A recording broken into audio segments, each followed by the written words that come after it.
Hi there.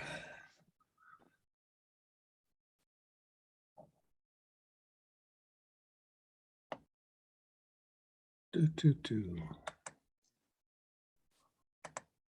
Hey there, how are you? Good. Are you back north? You're I wearing a sweater. am. I am. Look, long sleeves, turtleneck. What the heck? But I am. It was so much fun. How long were you there? 3 months. Thank you. Wow. Yeah, 3 months. Well, from January 1st to the 18th of March. Nice. It was glorious. We will do that again if we can. You still have the glow. We got back yesterday. Oh, The glow will probably fade by Friday because it's cold here.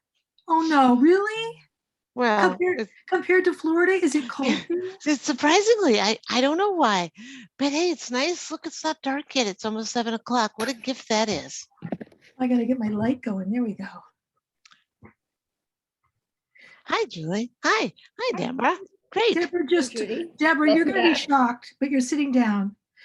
Judy just told us that it's colder here than in Florida. Hard to believe. Were you stunned? Yeah, it's just gosh, it was just so beautiful. Just Whereabouts are you down there? Well, now I'm in Nahant. Well, I know, but when you're in Florida. Outside of Fort Myers. We were on Pine Island. Oh, Pine Island. I've heard it's beautiful. It is beautiful. It is probably the one island of all of Florida that doesn't have a beach. What the heck? Really, I should have investigated that more before I rented the place, but it was a good place to work. There's a bridge you go across, right? Yes. Yeah, it's a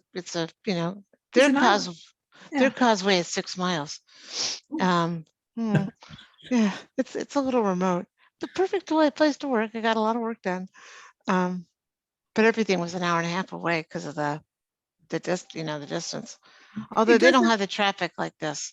But do they don't have? Are there food? Are there supermarkets and stuff on the island? There's a Winn-Dixie. Yeah, there is. It's not like nowhere. It's next to nowhere. Well, nowhere apparently is North Captiva. Yes, that is nowhere. You can only get there by yes, that is nowhere. Did you go there?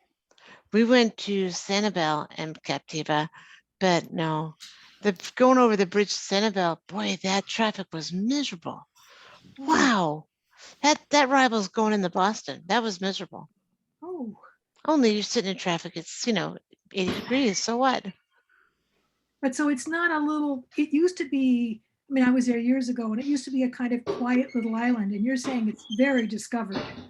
I think it's really quiet in July, but I think in February it's hot. It's a hot topic. Yeah. Yeah, I do. So do we have a quorum yet? Let's see. 1, 2, 3, 4. DeWitt, you okay? Was that DeWitt? Yes, it was. What's that noise? I don't know. It sounds like a Civil War George just broke. DeWitt, you okay?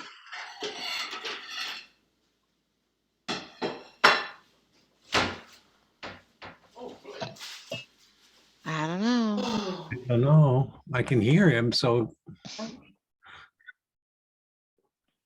Okay. Looks like pretty hefty agenda tonight. Yeah, well, yes.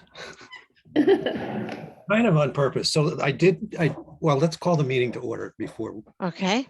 So it is what, 7:02, and I see we have a quorum. Present from the Finance Committee is Bob Vanderslice, Judy Zahora, Barbara Beatty, DeWitt Brown, Julie Tarmy, Peter, who I'm assuming is Peter Barba, and Deborah Warren.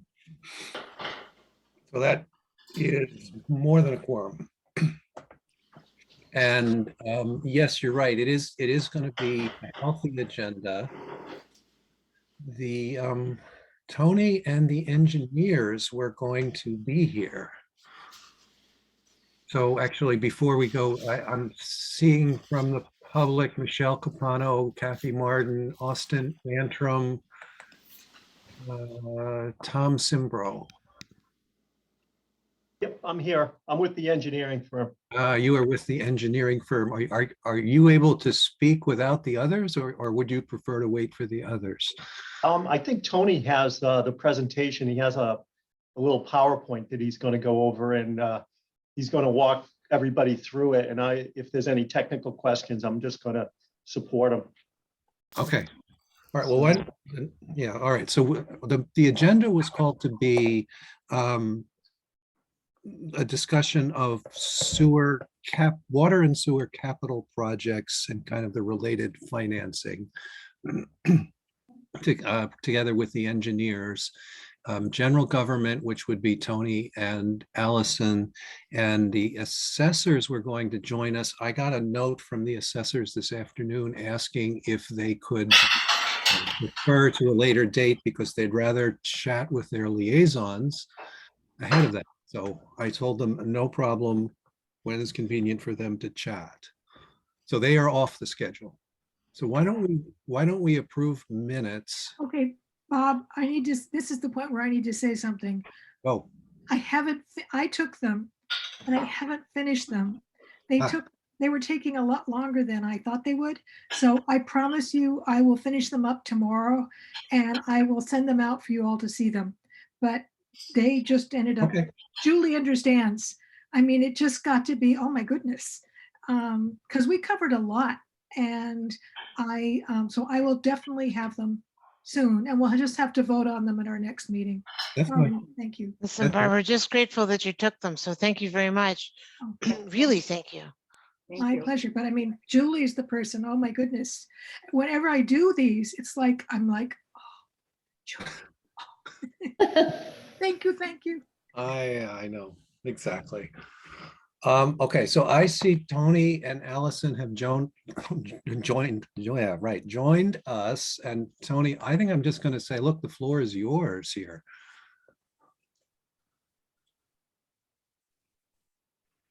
Or not. Have we called the meeting to order? We did.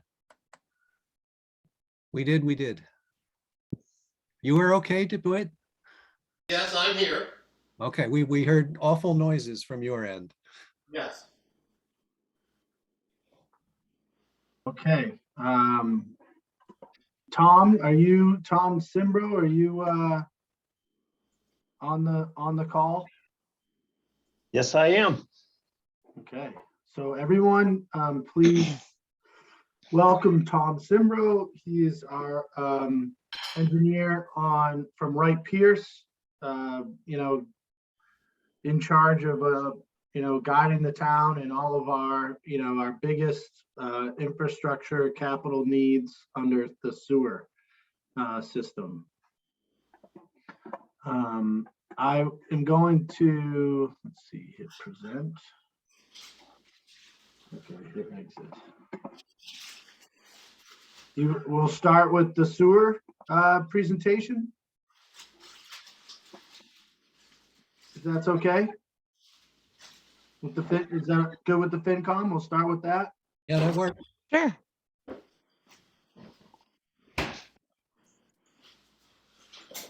All right. Tony, are you going to present? Yep, I'm going to share my screen.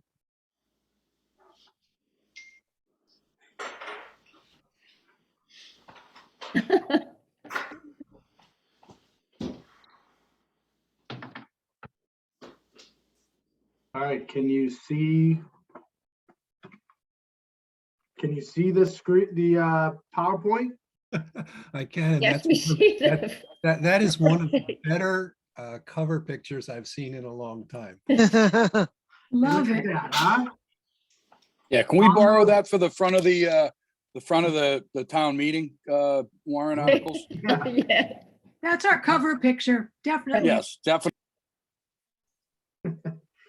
All right, so I thought it'd be best to kind of give you a quick update as to where we are with the lowland. The Linway Force Main project from the Rotary to the Lynn Water Sewer Treatment Plant. In August of 21, the project was advertised for bid. In October of that year, GEOSO and Sons was awarded the contract. In December, they began connecting the bypass force main. So basically at the end of the causeway, we constructed an above ground force main pipe so that we could send our sewer system through that pipe while we work on the underground old pipe. That was constructed in the winter, and then in January of this, a couple months ago, that bypass, officially we switched over to the bypass. So since January, all of our sewer all of our wastewater has been going through that above ground pipe that you see as you drive down the Linway. And in February, Geoso began excavating on Gas Wharf Road and the Linway. And actually today, today was an up and down utilities day for the town of Nahant. We had some great things and some bad things. Obviously the bad was, the number of water breaks that we had in town today. But today was also a great day for the sewer, where we actually, United Pipeline, the subcontractor, pulled their first segment of new pipe through our old pipe. And Tom will talk through that a little bit. But on the right side of this slide, talks about the project cost. The total project is $9.7 million. The current project funding, this is an important topic that is going to resurface later in the PowerPoint in this presentation. Right now, we are using leftover money from a 2018 town bond of actually that should say 2.2. I didn't correct that. 2.2 million. Then in 2020, we approved, if you recall, it was the annual town meeting that was delayed because of COVID. We approved the 4.6 million through SRF, low interest loan. And in 2021, we had a special town meeting after the bid. After the bid went out and we figured out what the total cost of the project was, we went back to town meeting and asked for another $3 million. So the 9.7, currently, the 9.7 is being paid for with 7.6 of SRF money and 2.2 of town borrowing. That's important because we have this borrowing article that we're going to be presenting this year. Right after our special town meeting in September of 21 last year, SRF actually came back and said, we will approve the entire 9.7, the total cost of the Linway job, through the SRF program. Unfortunately, though, we only have 7.6 approved by town meeting at this time. You need both. Your town needs to give you the authorization to borrow through SRF, and DEP, who controls SRF, has to award you that amount. So right now we actually have right now we actually have more, but right after our special town meeting, we ended up having an extra $2.1 million approved through SRF that we hadn't approved at the town level yet. So that's important. I'll explain why in a couple slides, but any questions about that before I go to the next slide? So Tony, that means we have to go back for town. I mean, is none of it, we have to go back to town and ask for more money? Well, we're going back to the town for more money this year. But that extra 2.1 is a part of it. So Judy, I had a little a preview of this earlier this afternoon. The short answer is yes, but. So hang tight. Okay. All right. Tony, I have a question. Is this PowerPoint going to be available to us? Yes. Thank you. Tom, do you want to step in and kind of explain what we're looking at? Yeah, so, I just, the way this project is, all the wastewater goes toward road to the Lowlands pumping station. And it goes a pipeline all the way up the Causeway, around the Rotary, down the Linway, and then over to the Lynn wastewater treatment plant. What we found was we did a condition assessment on the pipe.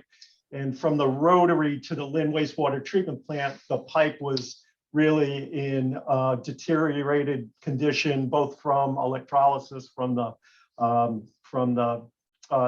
National Grid duct banks that are there, and also on the inside from hydrogen sulfide corrosion. So the existing 18-inch diameter pipe is ductile iron. And what we're doing is we're slip lining it with a polyethylene pipe, same thing, 18 inches in diameter. So we're slip lining because to do a dig and replace, it was, at least a third to a half more than using the old pipe as like a hose pipe where we're slipping through a brand new pipe. So basically what you're looking at now is they're fusing the pipe above ground and then they're pulling it through the old pipe. And this enables us to only do, I think it's 14 pits. We call them pits. They're either an entry pit where we're pulling it through or an exit pit where it's coming out. And this, you're looking in the background is the Linway. This is Gas Wharf Road. So you can see this is actually one of the bigger pits because there's a bend. You can see it's at an angle. But basically what they're doing is they drive these steel I-beams down into the soil. They shore up the trench with the either steel or wood sheeting. They excavate down, get the pipe, and then they cut. You can see on the right-hand side, they just cut. Looks like there was dirt that fell into the pipe. So that's basically what it is. You've only it's only 14 excavations versus the total length that we're slip lining is 6,500 feet. So it's definitely the way to go. One thing that we did find, we've already done 6 pits. I believe we've done 6 pits. When we were digging the pits and getting to the pipe at the treatment plant, the pipe was paper thin. So the timing could not have been any better. There's some parts where we've excavated and the pipe is in okay condition, but it's definitely, it was definitely time. Down at the treatment plant was really bad. The pipe was paper thin.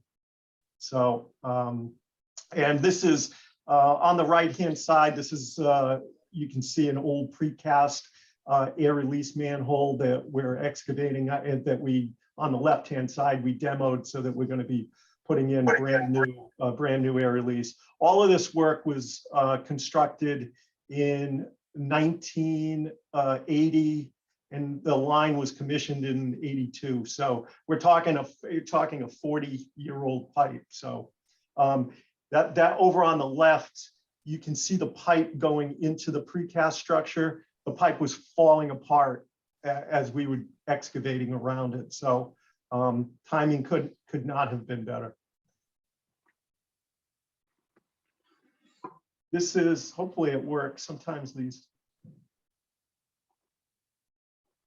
So once we cut the pipe, we flush it with all the wastewater out.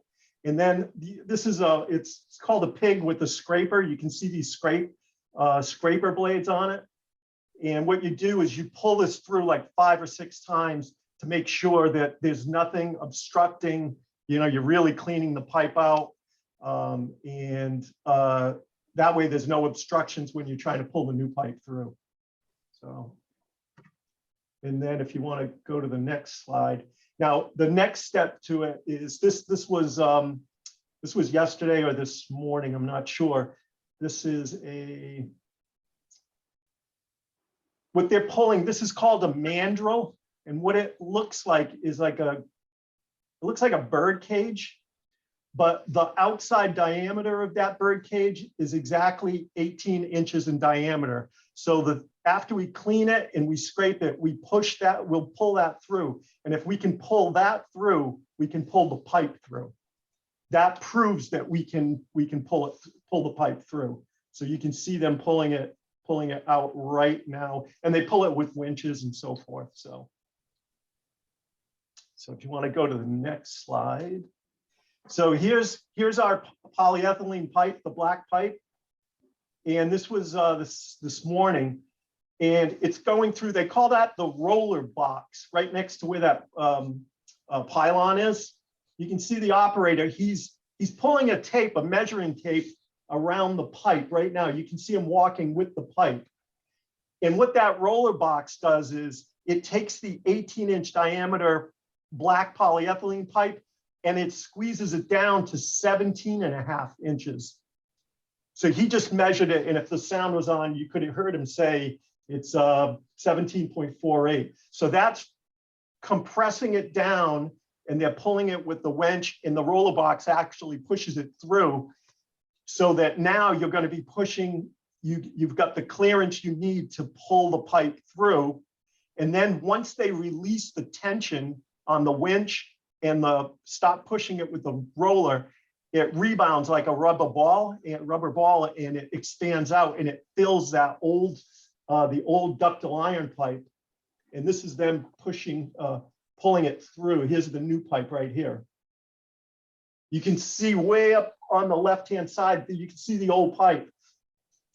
And you can see that there's a little bit of clearance between it, and they're pulling the pipe through. This was, I think, about 300 feet of pipe, and they're pulling it through the old pipe.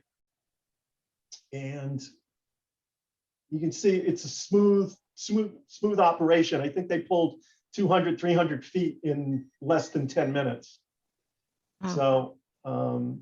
So that's one video. And then on the next one is, you can see them pulling it through. You might want to start it halfway through. Yeah. There's the winch that's pulling that cable, and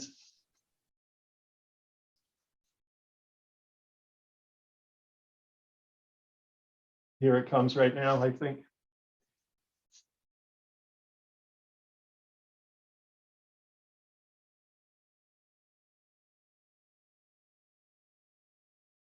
And success, 300 feet through. And it pulls at about, this one was like 7,000 pounds of pull. And then what they'll do after this is they'll cut that end of the pipe off that has the pull chain on it. And then we're going to fuse some elbows and make the bend, and we'll just keep doing it. We're starting at the treatment plant and working our way up to the rotary. The end of there's a lot of long pulls there going up, but everything, we got a great contractor. The subcontractor's doing a great job. So that's where we stand right now. We thought you might be interested in a little video. And Tom, as far as like schedule goes for this project, you feel like we're on schedule? Yeah, they had some delays with material deliveries, but I think what we're looking at right now would probably be mid to end of May. You know, we were hoping more for like a early end of April, early May, but I think realistically it's going to be probably the end of May for them to be done. Now and once that's done, we'll backfill all of those 14 pits. We're going to have a temporary roadway restoration, but in accordance with the DCR permit, we won't do a final pavement restoration until the spring of 23. Their requirement is that they want trenches to settle over a year before you before they put the final restoration. So that's the schedule. Real incredible technology to be, have hundreds of feet in less than 10 minutes. Yeah. Yep. All right, so before we move on to kind of now what the future holds for the town, any questions from the finance committee about the current project? So I have one question. Mhm. Once it gets to the Rotary, are we going to talk about what happens next, or does that just stop at the Rotary? This project stops at the Rotary. Okay, The next section of the force main from the Rotary back to Nahant is part of this $20 million borrowing and part of this future 10-year plan. But it's actually probably the fourth project out of the 4 that we have over the next 10 years. okay. It's just as old, but the Rotary, the Causeway, and Tom and his team assessed the thickness of that section of pipe as well, is actually in fairly good shape because it's pretty much the only thing in the Causeway. There aren't many other utilities that it's interfering with. It's pretty much a straight shot, whereas on the Linway, our pipe kind of goes up and down and left and right. So there are a lot of weak areas of the pipe. And on the Linway, there's a lot of other utilities that cause a lot of that corrosion. So we're getting a lot more life out of the part, that's on the Causeway. And then overall, from this Ward Road pump station all the way to the Lynn treatment plant, the thickness of the pipe slowly, it got thinner as you got further away from the Nahant. So because of the Causeway being closer, because of it being a straight shot, not having many other utilities causing electrolysis, we're getting a lot more life out of that section of the pipe than we are on the Linway. Yeah. Yeah, Barbara, the pipe, if it was brand new, would be just under the wall thickness of the pipe would be just under like a ½ an inch. That's how thick it is. So like if you go with the pumping station, it's still pretty good. If you go to the Causeway right to the Rotary, it kind of thins to like 0.3 inches. Once it goes around the Rotary and goes to the treatment plant, it goes from like 0.3 to 0.2 inches to 0.1 inches to like paper thin at the treatment plant. And the reason for that is the wastewater is fresher over by the pumping station, but as it sits in the pipe, by the time it gets all the way down to the treatment plant, it's been sitting in the pipe for a really long time. And that's what, hydrogen sulfide gases come off. And when they hit the side of the pipe, it turns into sulfuric acid. And that's what's eating away. So the further you get away from the pumping station, the more hydrogen sulfide gas there is, and there's more rotting out of the inside of the pipe. So the Causeway sections, even though it's thinner, it's not critical at this point. That's good to hear. And also, please, thank you. That was a really fascinating video. I wish that's the kind of thing my 5 to 10-year-old son would have just gone, Mom, that's so cool.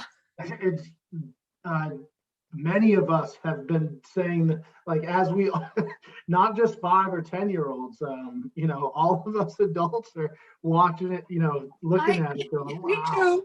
Yes, that is so cool. The other thing too, Barbara, is the material of that pipe, of that slip line, has a 50-year lifespan and is not susceptible to the corrosion caused by other utilities or that sulfuric acid, like the ductile iron pipe that we currently have. So it should last longer just because of the material. Excellent. Dana, I see your hand is up. Yes, hi, Tony, thanks. I apologize for parachuting into this meeting late. I'm going to blame it on the technology or maybe the user, who knows. But Tom, just a couple things, and apologize in advance if this is repeating yourself, but where the project stands now, how does it line up with the budget?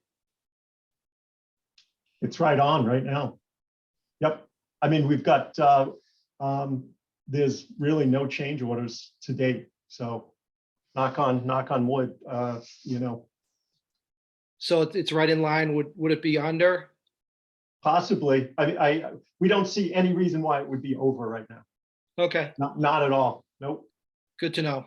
Yeah. And I saw the tail end of your presentation where it was pulling the PVC material, I guess, through the pipe. Yeah. That was pretty fascinating and amazing that you can do that. And Yeah, just I like this, you know, they use this kind of technology in different ways, but this is the only company that does that compression, that pre-compression. All that crew is from Colorado. I think they use it not only in water and wastewater, but I think they make their bread and butter in the oil and gas industry using that technology. And I want to follow up to that. So what's the estimate for the lifespan of this technology? It's 50 minimum, 50 years minimum. 50 years. Yeah. Okay.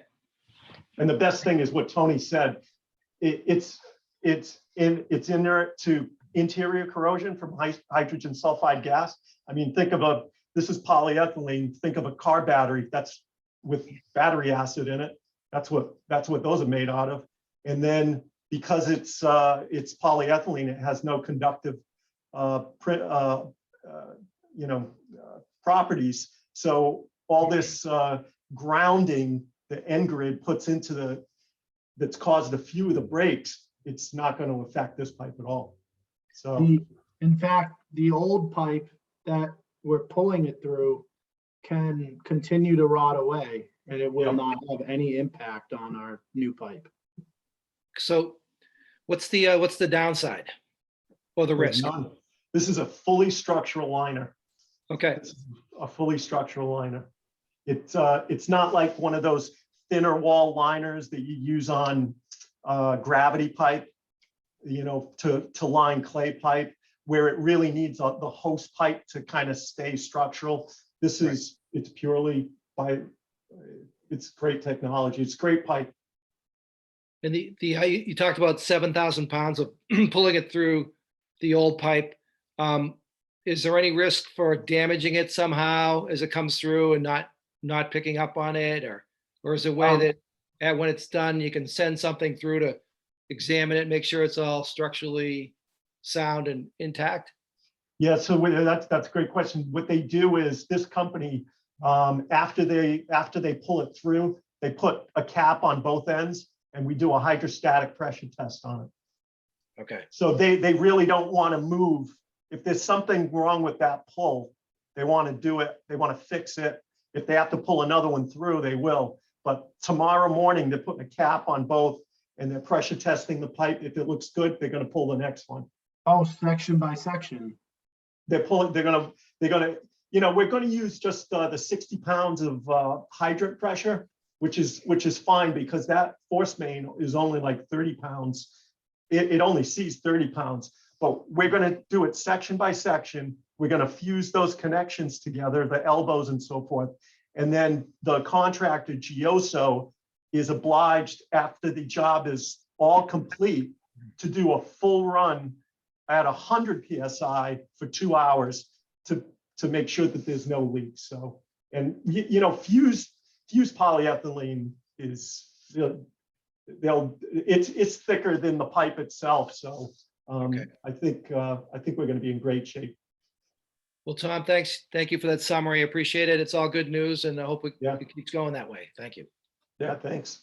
A lot of, you know, Swampscott, Lynn, Saugus, who also sends their wastewater to the treatment plant, and other municipalities that don't go to Lynn Water Sewer but have heard about our projects, have reached out and, you know, are so interested in the technology and considering it for themselves. So, you know, I feel very comfortable that we made the right decision it ended up being the most cost-effective decision, and it seems to be, the best option for our town on top of it. So, Yeah, I think we're gonna so- get a lot of visitors. yeah. So, all right. So moving forward, the next part of this presentation talk about the other critical needs of our system. We asked Tom and his team to do a full assessment of the Ward Road pump station. That's the building right there. This is the heart of the system. All of our wastewater goes to this building, where it is then pumped through the force main over to Lynn Water and Sewer. If this station goes down, we're in a lot of trouble. This station is, after the assessment that Tom completed and he'll discuss, is definitely the #1 issue after this Linway job. The next one, as you can see, where it says the plan, the next one is and we will explain each one of these. After that, #2 is the Willow Road force main pipe. So similar, project as to what we're doing on the Linway. The third one is the gravity sewer collection system repairs. That's the II work that we've talked about a few times, that, the state is really regulating and putting pressure on communities to fix II issues. So cracks and leaks throughout our gravity sewer system. So when you run water in your house, flush a toilet, and it goes out your sewer, it goes to the street, to a gravity system that, depending on where you are in town, gravity feeds into a satellite pump station, which then eventually pumps it so it finds its way to Ward Road, and then Ward Road eventually pumps all of it out to the Lynn. Before the Ward Road pump station, all that gravity sewer has, we've already completed a camera job by cleaning and sending camera through the pipe to identify where the most critical needs are. And we've also identified, cross-referenced that with our paving plan, where we have water work, where National Grid has gas work, and we've created a capital plan that approaches it based on that business practice of, get all the underground stuff done at a similar time frame, and then do your final pave, instead of cutting the road up after, in between each job. And then lastly is that Causeway, the force main from Ward Road to the Rotary along the Causeway.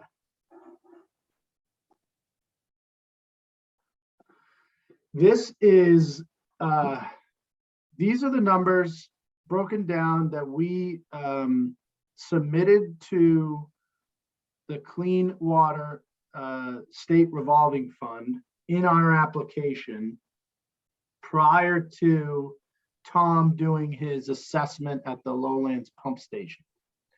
So we've gone to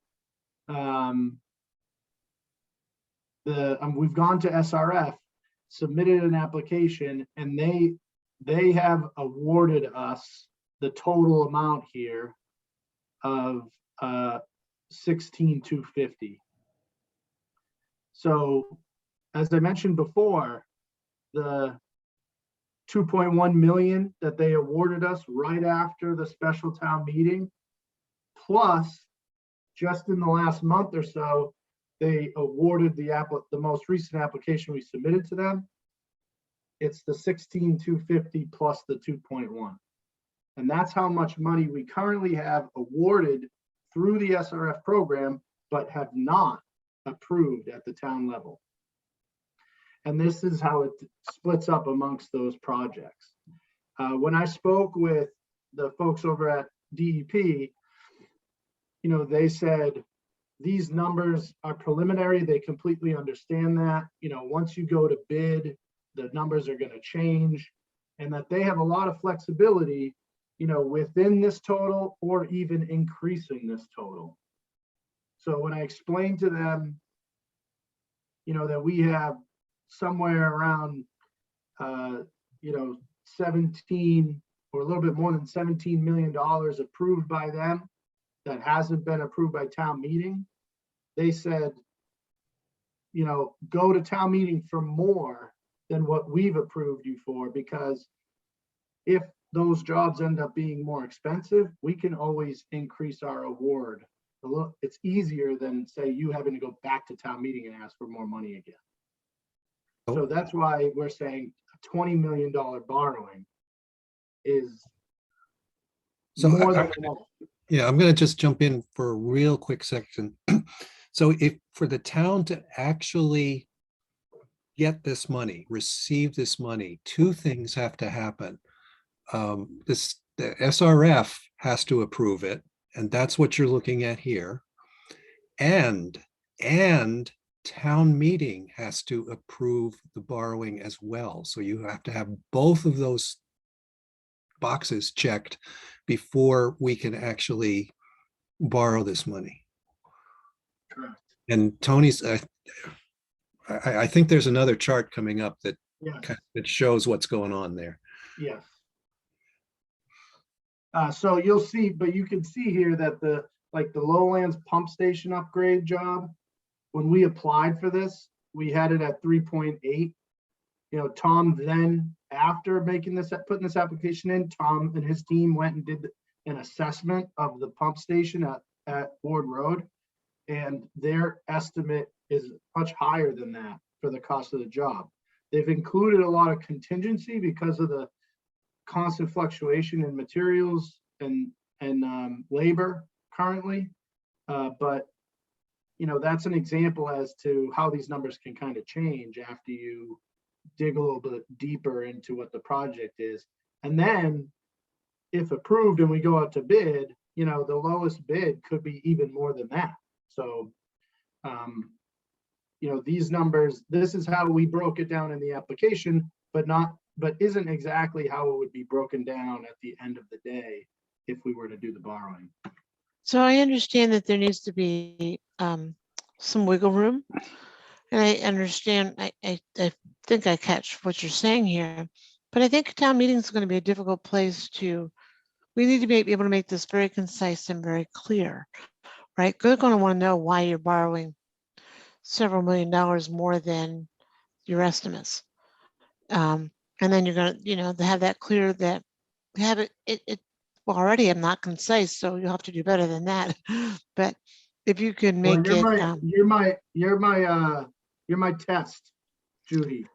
this is good, but yeah, thanks.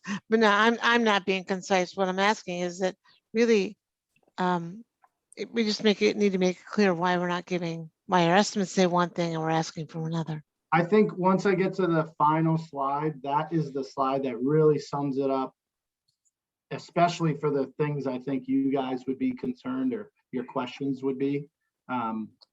We're getting there. Bear with me, and I am 100% open to any criticisms or comments on how to present this at town meeting. So I appreciate that. So Tom, do you want to, talk about the assessment you performed at the pump station? Yeah, I can. That Lowlands pumping station is probably for the town the critical asset, I would say, or at least in the top 5, because every drop of wastewater goes through that pumping station. So it is critical, and it's the means for transferring wastewater over to the Lynn treatment plant. It was built and constructed in the early 80s. It was put online in 1983, and it's been going ever since. We did we call it a condition assessment, and we evaluate every component in the pumping station. The good news is the building itself, as you can see from that exterior picture, the building itself is good. It was designed well. It was built well. The concrete, all the concrete walls and foundations and everything below grade are in good shape. The building itself, the brick superstructure is in good shape. Just minor improvements need to be made.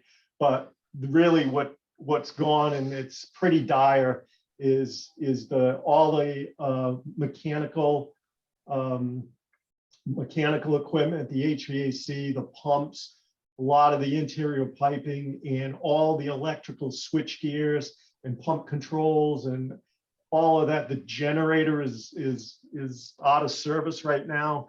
And, you know, it is dire, but, you know, it really, it's a 40-year-old pumping station. So if you were to, you know, think of a 40-year-old car, if you would have bought a 1983 car, whatever it was, if it was a Mercedes or not, but if you bought a 1983 Mercedes and ran it every day for 40 years, the body might still look good, but everything inside, the engine, the wiring, everything is going to be, it's just going to be at the end of its useful life. And when we do, you know, when we do these, you know, there's standard protocols for how long usually a pump needs to be replaced. And they're usually long-term, like a pump to be replaced, it usually has like a 25-year life, even though it's working 24 hours a day, 7 days a week, year after year after year. But they do build them robustly. But, you know, you're well past the 25 years. In the electrical control systems, the wiring is in dire straits, and a lot of the components are not even up to code anymore, and the replacement parts for them are no longer available. So really the bones of the structure, like if it was a house, the bones are good, but everything internally that turns on and off and fans on and off are really gone. So, you know, Tony was there, and when we did our evaluation, we had an architect there, a structural engineer, an electrical engineer, and we went through it. It was a couple of days. We went all the way through it. Tony, you were there. You know, you got to see it firsthand, and you know, there's some safety issues. I haven't slept since.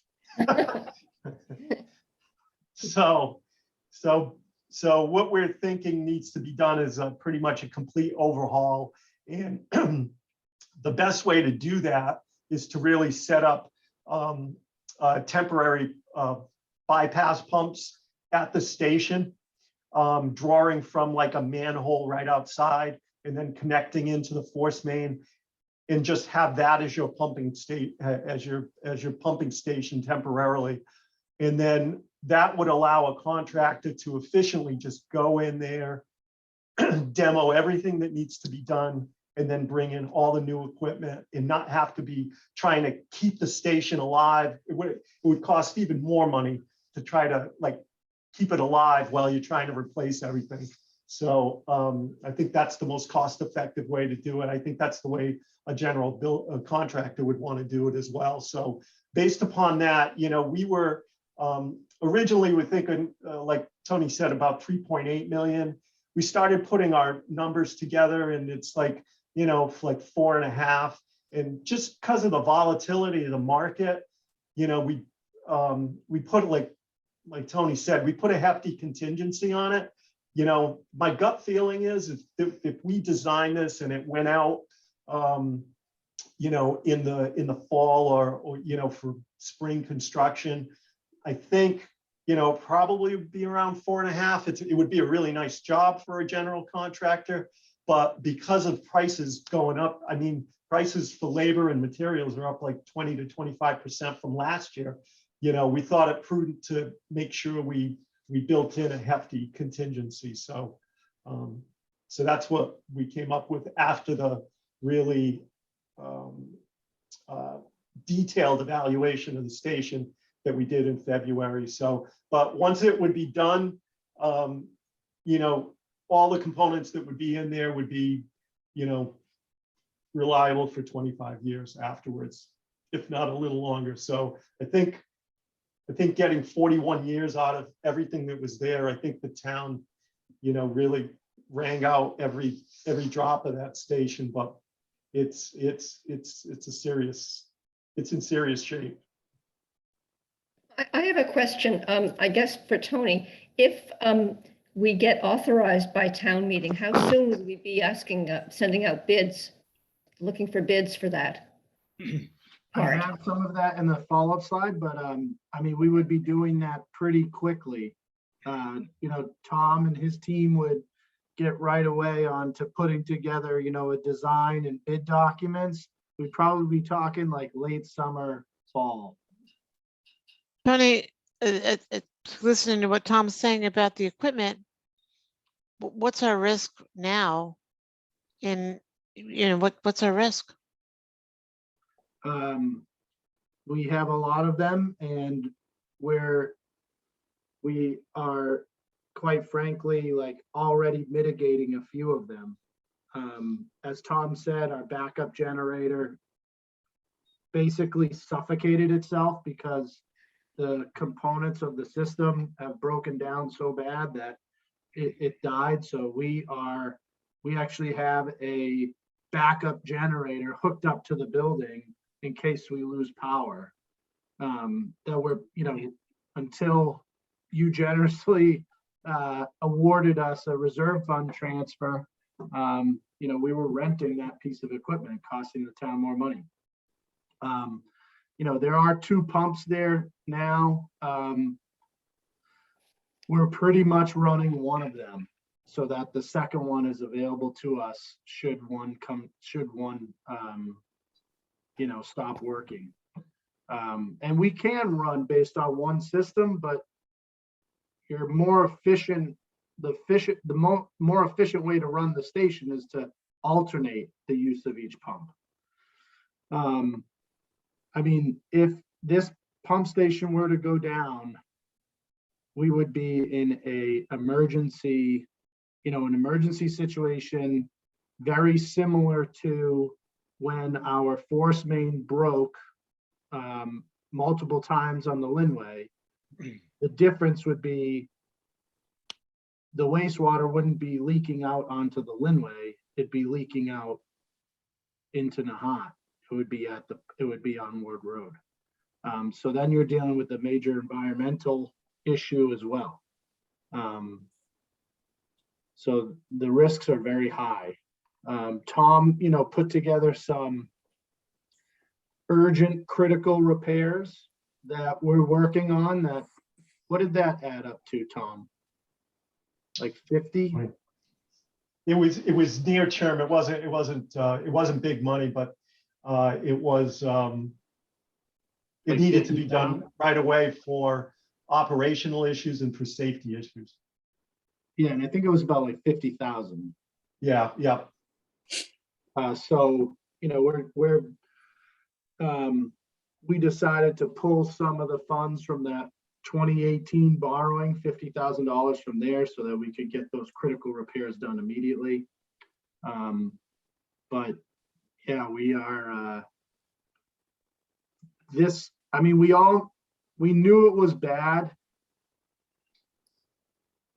when Tom did his assessment and really looked through the building with a fine-tooth comb. The level of concern really raised for me. You can look at it, like Tom said, you can look at it on one side, it's, we've gotten a lot out of a very old system. We're lucky that it's lasted this long.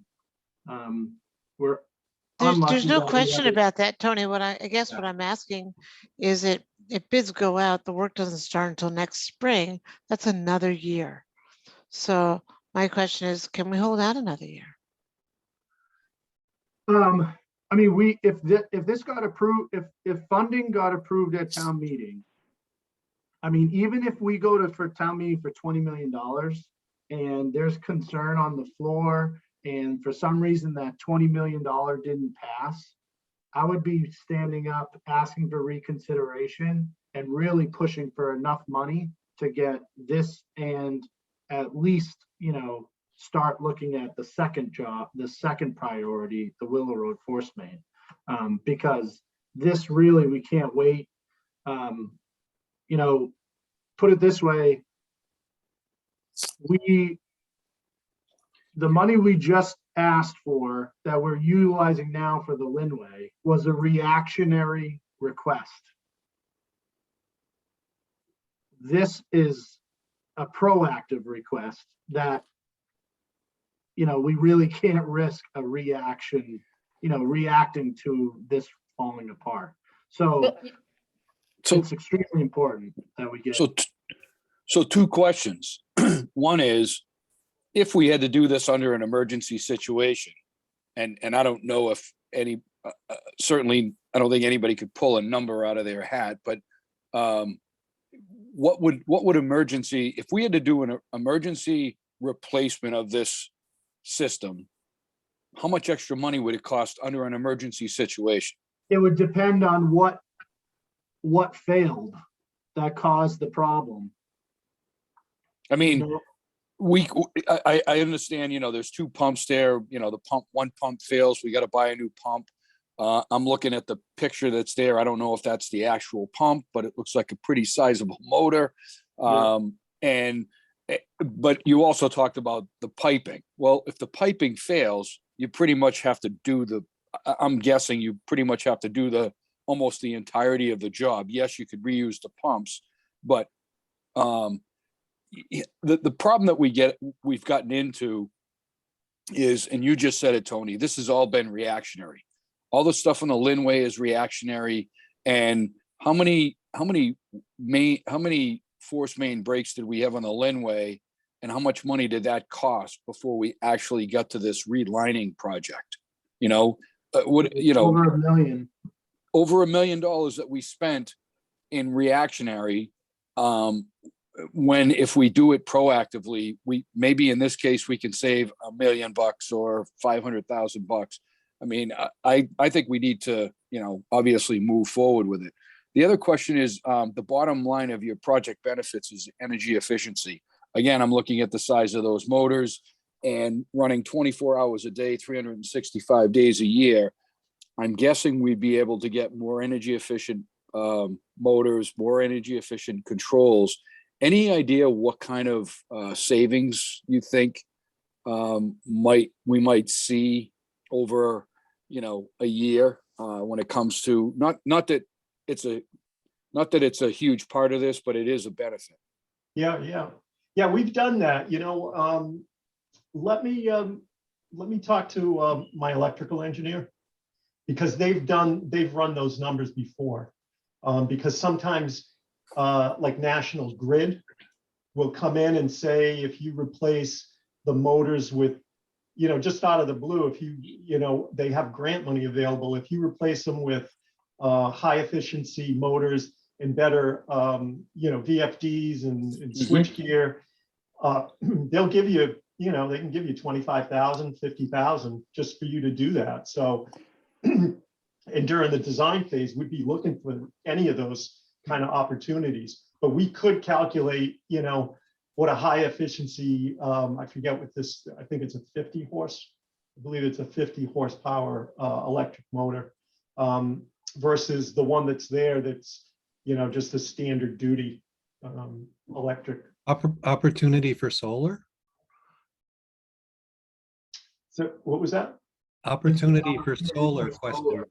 Oh, solar. Okay, I didn't hear the solar. Solar's not really a reliable energy source.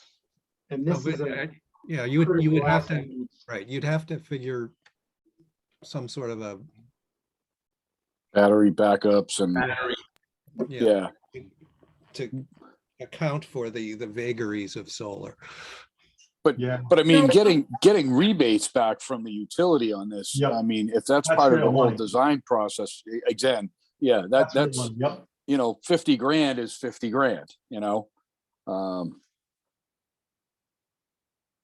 I can see how Judy's point, and I think it's critical that we need to be fairly concise with educating the voters On the other hand, I will tell you that some of these gory details make me ready to reach into my pocket.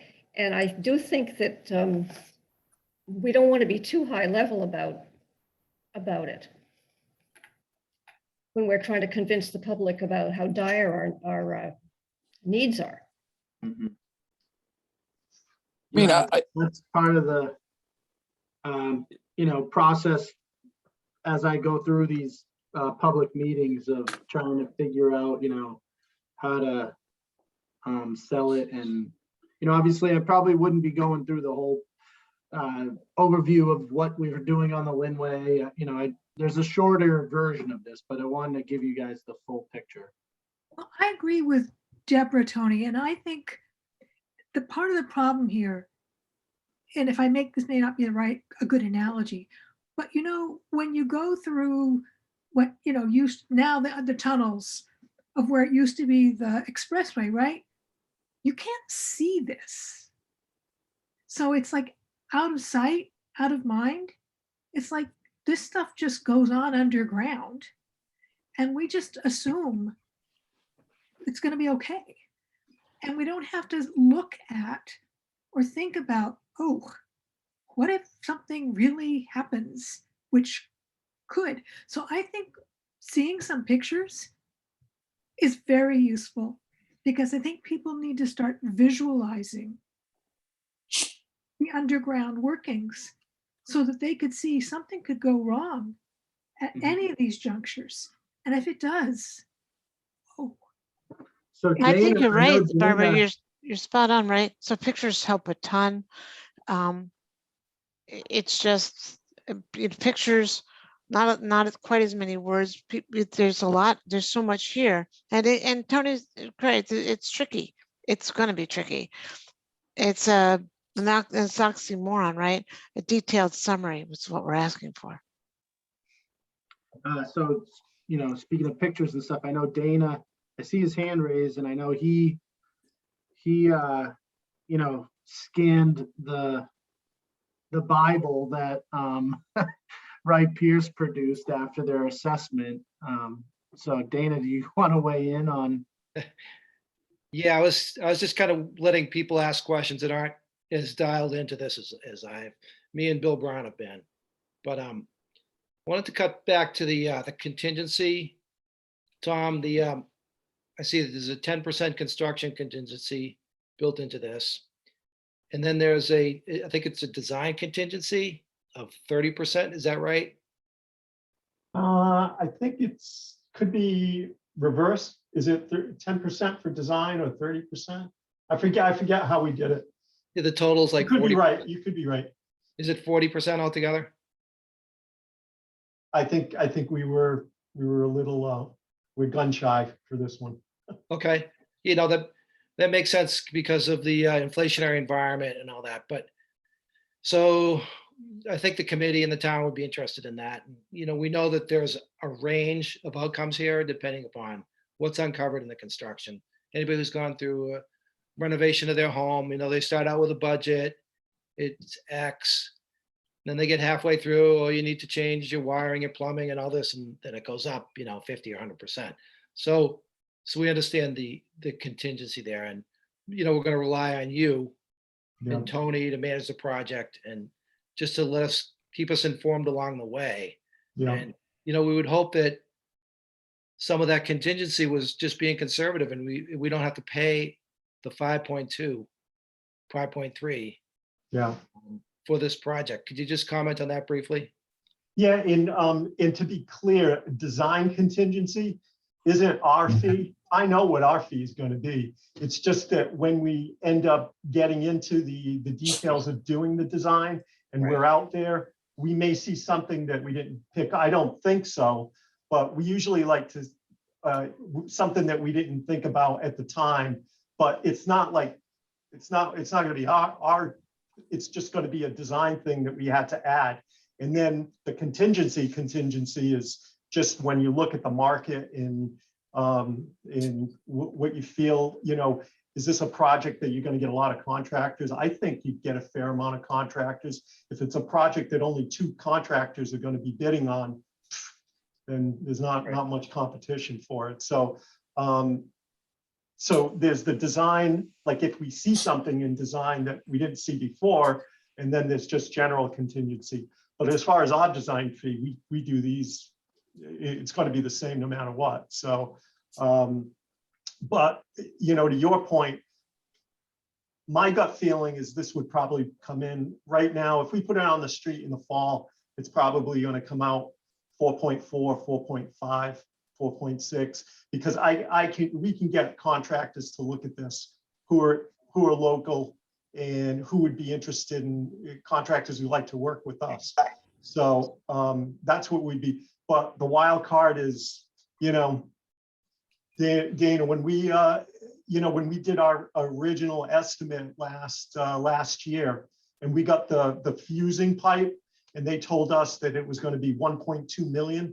And then when we advertised it in August, they go, oh, by the way, because of COVID and delays and so forth, our numbers are 1.9 million. It was like the week before we bid, they tell us that it went up $700,000. I was like, this is, and it was all based upon the price of the oil and availability of the pipe. So I just don't want that to happen again. Right. We definitely appreciate the contingency, but I just wanted to point out to the committee and to anybody's listening that, it's a possibility it could be less. And we're going to, Yes, we absolutely. we thank you for just making sure we won't be disappointed, I think, by the way. I'm trying. Right. And then a couple more follow-ups. I asked Tony about this, but I'd like to ask you, Tom, with the current capacity that this pumping station handles, the rebuild, I guess, is going to be the same capacity. So if the town were to double in size, which we know it won't happen in the next 25 years, but anyway, if it did, would the pumping station still be good to go in that sense? Yeah, I mean, really, if it were to double, I mean, it's really, I think the size of the structure is fine. I think the wet well size is fine. You could just replace the pumps with, if they go from a 50 horse to like a 75 horse, something like that, and probably meet that either like the community doubled, or there was I don't think it'd be an industry, but something came in that was a high water user. Yeah, I think it'd be fine. And then the other thing too is the pipeline is the 18-inch pipeline is a great size. I mean, there would be no reason to go higher than that. The 18-inch, the pipeline would be fine even if the size of the town doubled, because it would just be a matter of increase in the horsepower of the pumps. Right. And then one final thing, Tom, and I'll let the other members of the committee comment and ask questions, but this was about Tony and I talked about the level of grit that's, this is the hard material that comes in through the sewage for everybody, and it's somehow screened off and then ground up and sent back into the sewage. We'd like to somehow have the best technology available so that we can because we have to send this over to Lynn Water and Sewer. If we can make the case to Lynn Water and Sewer that our pre-treatment with this grit business and the sewage treatment is better, so that they don't have to really treat it over in Lynn, then they could possibly charge us a lower rate for handling our sewage. So is that something that your firm can do, is kind of look for ways to really highlight the technology of handling the grit? Yeah, I think it would have to be in a separate structure outside of the building. That's usually the way they do it. It'll be like a screening and grit little building outside. And I know I had talked with Zach in the past when, they were estimating, that Lynn, Water and Sewer, they're building a whole new grit facility as part of that. I talked to Zach, 2 years ago and said, it might be cheaper to build your own grit facility. Now, doing that requires more maintenance you really got to kind of work out the numbers to see if it works for you. But I think the location that you're in, where that pumping station is, that pumping station there was another pumping station prior to 1983, a little bit further by the park, where all the sewage comes in. So, I mean, you could actually build that little facility over there, make sure that it's, you know, odor compliant and all of that. And, you know, you can do that exercise, David. See if it would work. Okay, but I mean, that might be something that there would, you know, there might have to be some new hires or something to handle that at Warren. Yep, yep. Well, I don't think we're really up for that at this point, but just ways within the context of this building, you know. That's a great point.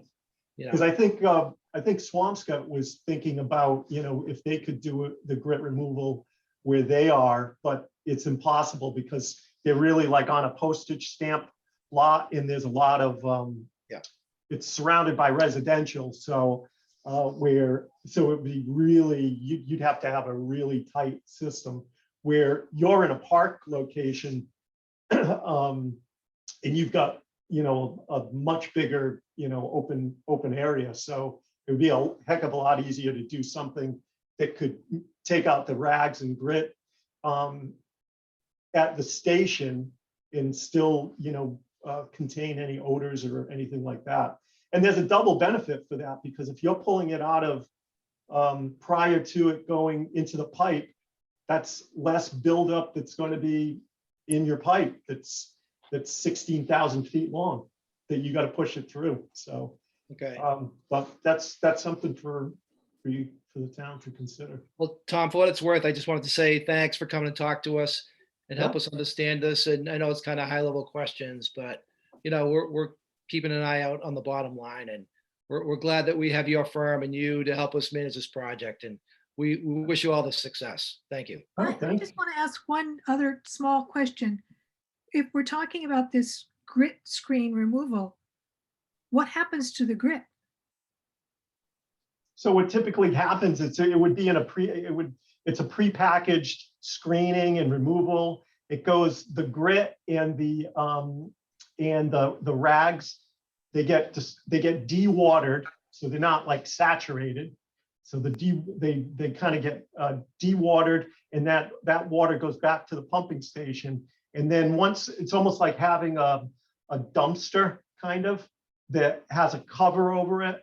And then you would contract with either the one that you have now or someone else that once a week they would remove and haul the grit and screenings away, and it would be disposed of wherever they would want.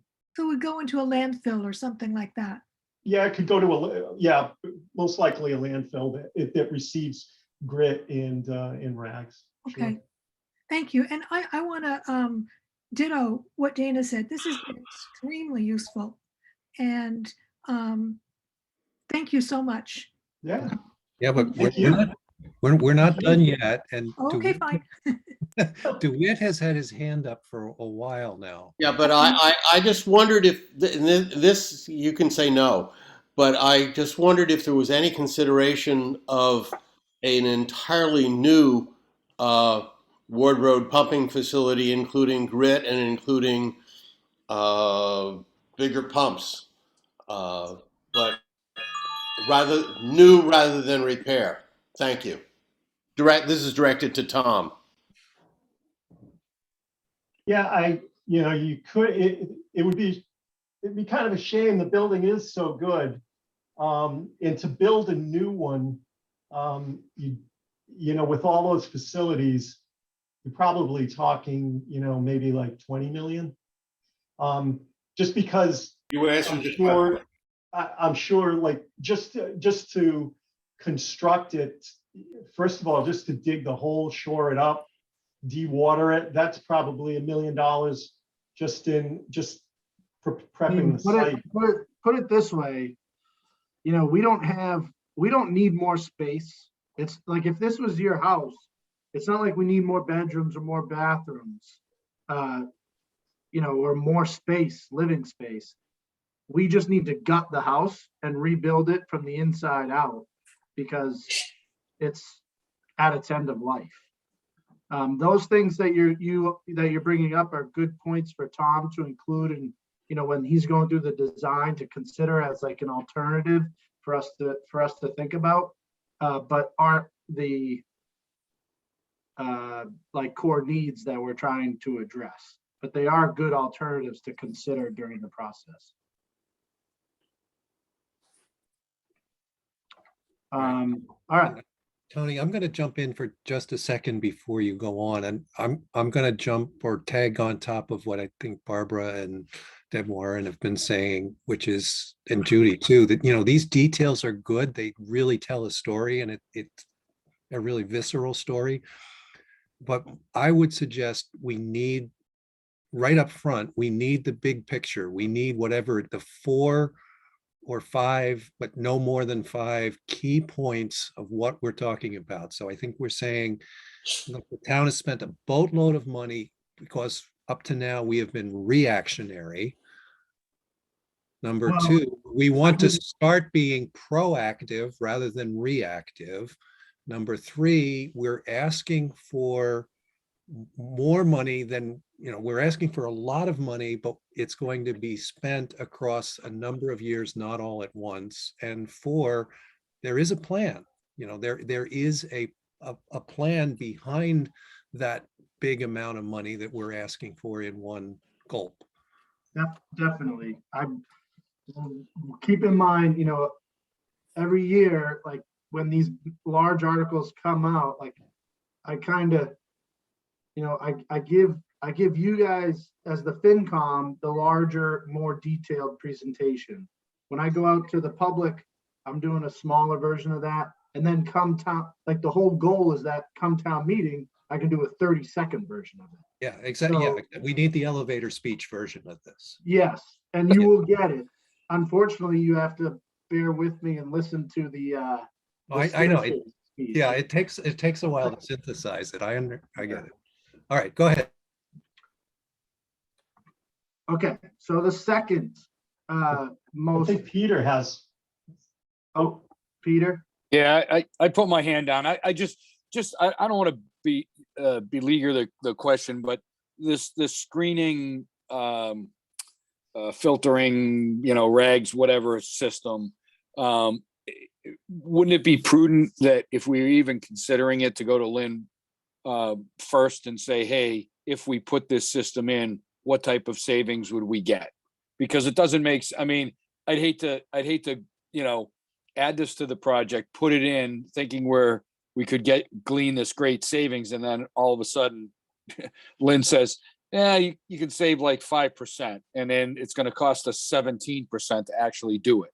So just a kind of a thought process on yeah, that. and Lynn is looking to do it on their end prior to it going in, in between our Forest Main, Saugus, Swampscott's, and Lynn's as it approaches the plant, go through a grit screening process and then through the treatment plant. So even if we segmented it out for us, Lynn's still going to be doing this capital improvement on their end, which is ultimately going to, that's, in some way trickle down as part of our assessment. So honestly, I don't think that it would work out to be a better option for us to do it on our side, but I do understand the point that's being made, and, we should check the box at a high level at least, that we looked into it. well, Tom, would grit screening prolong the life of the pipe going from the pump station to the Lynn treatment facility? it's definitely a benefit. I couldn't really say, how many years, you get more out of it. But even with the grit and the rags, that HDPE pipe is 50 years. All right, so the second priority after the Ward Road pump station is the Willow Road force main. So much of the east side of town sewer is gravity fed to the Willow Road right at the wharf, the entrance to the wharf. The stairs that go underground, there's a pump station underground there. It pumps all of that wastewater down Willow Road towards the golf course, and then it gravity feeds to the Ward Road pump station. So you can see the pipe there, the layout of the pipe there in that map. The pump station is in good shape. That's a plus. But the pipeline from the pump station to the golf course is what this project is identifying as an issue. So go ahead, Tom. Yeah, it's an old pipeline. It's called Transite Pipe. Was the name of the manufacturer. It's a concrete cement pipe, and it's amazing that it's been in service for this long. Over time, it can get really punchy, get real soft.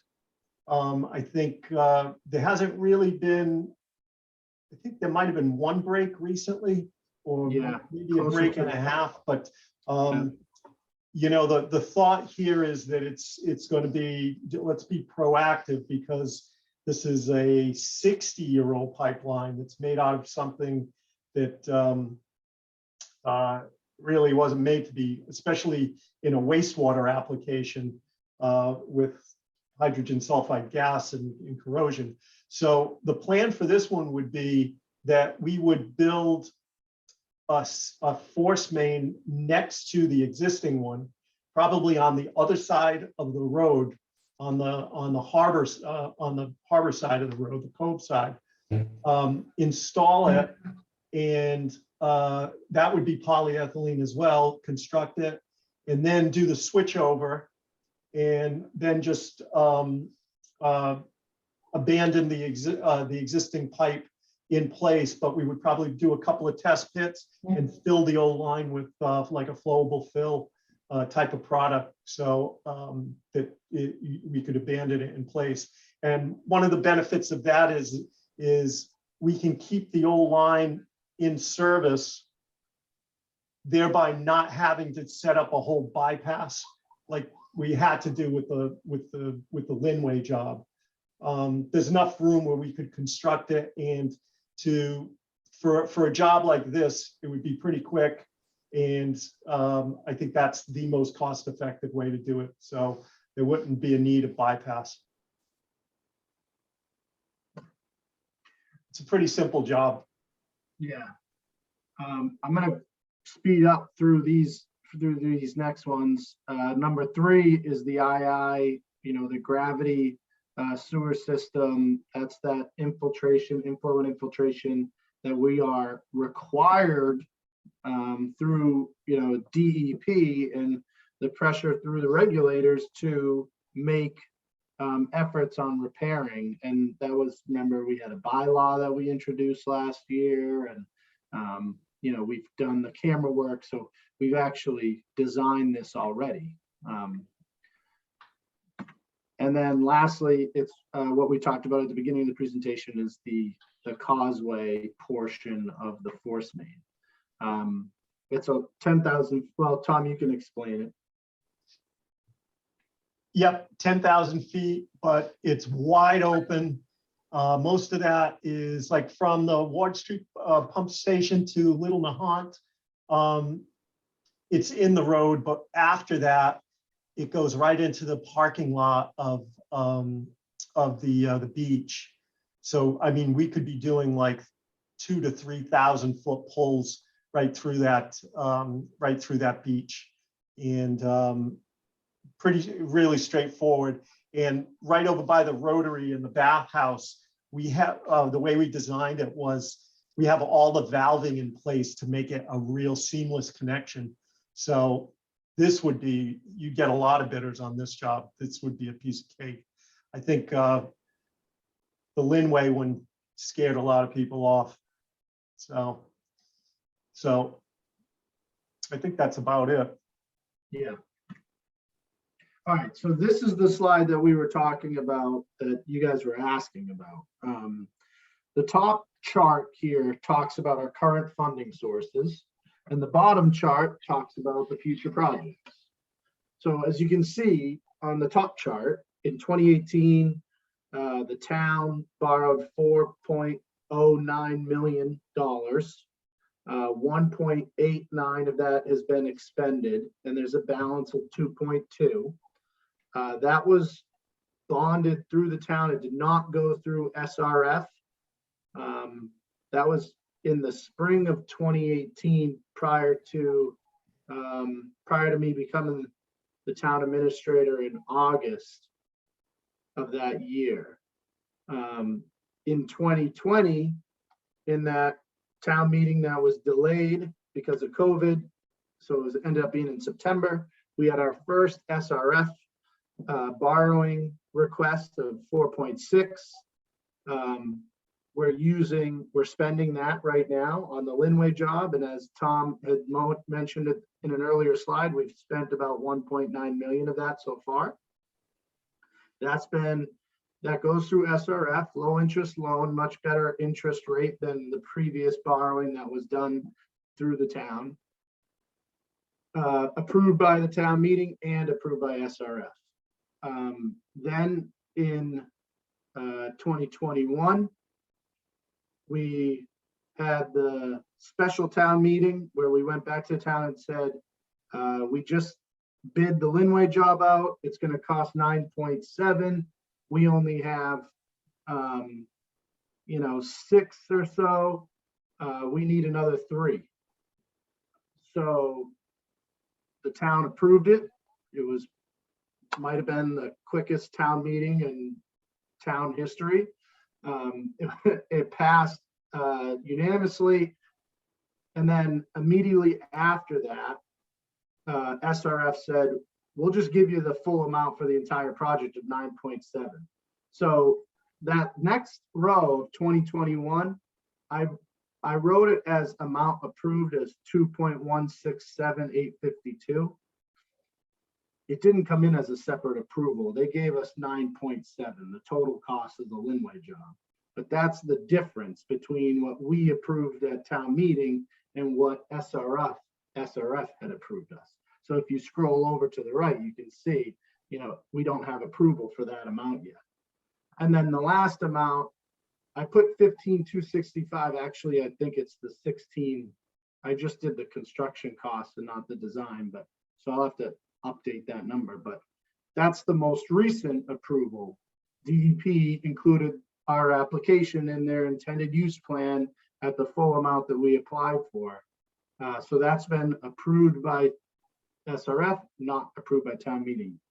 So those two numbers is what makes up the missing element of ATM approval and what we would be going to town meeting for this year.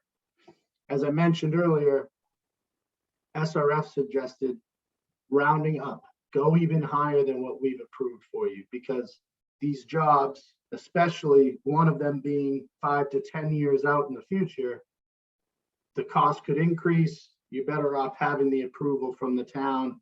And then if we need to increase our award amount, you already checked the town box part of that process. So that's how we get to the 20 million.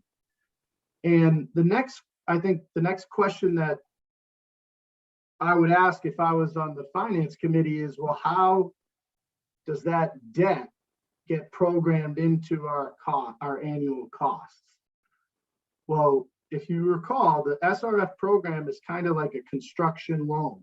So it's not until you actually start doing the job, receiving invoices and paying the contractor, that's when you start accruing the debt and then when the job is complete, they issue the bond and then you start paying the debt service. So the debt service is based on the job amount after it's completed. So for instance, the Ward Road or, and Bob, you told me to add the Linway force main to this list. I should have, and I didn't do that yet, but I will. But for example, the Linway, we've only spent 1.9 million so far. That hasn't been bonded yet. We're issuing payment through SRF. Once the job is complete, that's when the bond will be issued. And then the following fiscal year is when we will have our first interest and principal payment due. So, And we're locked in at 2.1%. yeah, So I'm looking at the Causeway Force Main, design and bid for 2027 to 2031. We're still going to have a 2.1% interest rate. I think let me double check, Peter, because we get on the intended use plan is like your first award through SRF. Then you actually bring them like your after you go to bid, like your construction contract, and that's when they kind of like finalize, and then you're really cemented in. I should double check for you if that interest rate could change. But I would still think it would beat, any type of interest rate we would do if we did it on our own. Right. It's going to be better than what we got. Yeah. So Tony, when I did the debt schedules for this, I did estimate a little bit higher than the 2.1, I did 3%, but yeah, if you find that out after speaking with them, I can adjust. Okay. So we're going to town meeting saying, give us the approval for $20 million, but it's $20 million to be spent over the next 10 years. The first part is the Ward Road pump station, right now estimated at 5.3. It could be a little bit less. If we, follow that schedule, the construction is done in the spring of next year, the debt service doesn't actually come into play until FY25 then, right? The following fiscal year. So even the Ward Road pump station, we wouldn't be paying any debt on that $20 million even next fiscal year.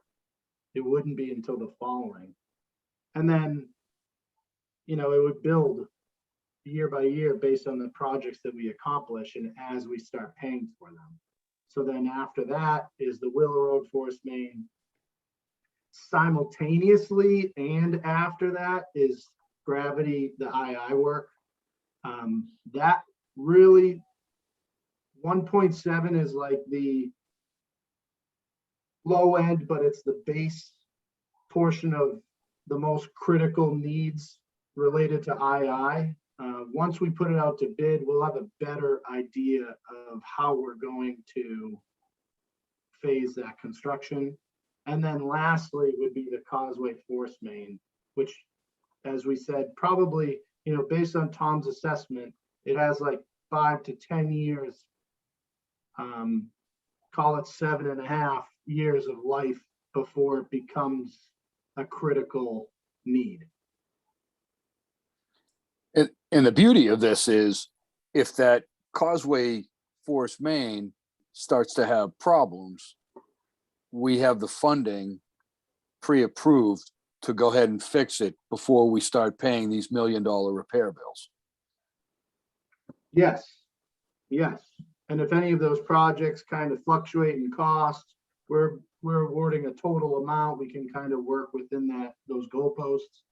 The downside of not taking advantage of not getting the town approval now, SRF had more applications this year than they've ever had. It was extremely competitive, but because we're under the administrative consent order, because we've been working with them on the Linway job, they put us at the top of their list. If we were to go to town meeting and we only approved, say, 10 million, I'd be legitimately concerned that they would, take that extra 5-something million dollars of our award and give it to someone else. At least if we said to them, all right, town meeting approved 20, which includes all of that, there'd be some commitment from the town. They would hold our award for us. So I think that thinking as an average Joe at town meeting, I'm new to this committee, so I'm going to put myself closer to the average Joe at town meeting. I think the biggest concern that I think townspeople would have or voters are going to have with this is, all right, we're going to approve 20 million bucks, potentially. What prevents the town, Tony, the selectman, whatever, from going out and spending this on something other than what we're looking at right here? And I'm assuming because this is, this funding is for sewer, I'm assuming we can't spend it on anything else other than, sewer issues. Correct. And yeah, and it's only sewer, it's not water systems or, Correct. okay. So I think that's something that's important to put right out there at the beginning, that this funding can only be used. Now, we're looking at these, the pump station, whatever. I'm just going to say, what if there's a major collapse of the sewer line down the Nahant Road? Could you use money, money from this to repair that because it is sewerage? Or do you have to outline which projects this is going to be tied into? I don't think we could use this money for that, because you have to go to SRF. There's With a a plan. process, Okay. once you got to show them that you went out to bid, that this is the contract, this is the design, and then they say, okay, yeah, that came in at 9.7 million. Here's 9.7 million for that job. So I don't think we could do that. Theoretically, I guess the other part is, if you look at that top chart, there's 2.2 balance in that original borrowing that didn't go through SRF, is still restricted by the language of the warrant article at town meeting, so still restricted to sewer. Right now, we're going to be using that 2.2, as it stands, we're using that 2.2 balance for the Linway job. However, if the article passes at town meeting, I'm not going to do that. I'm going to use all SRF funds for the Linway job. It frees up that 2.2.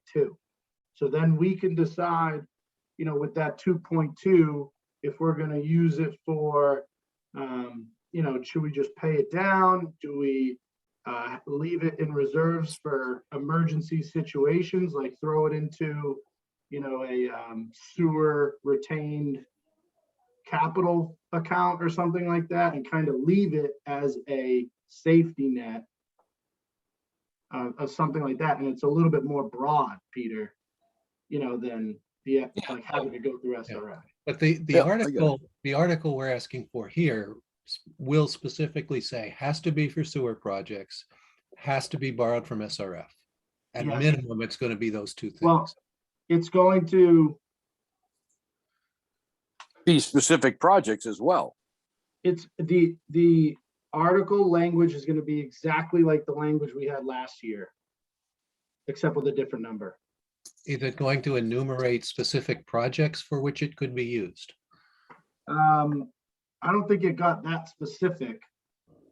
I think you could get that specific, but I don't know if it did. I got to pull it up. I think you should.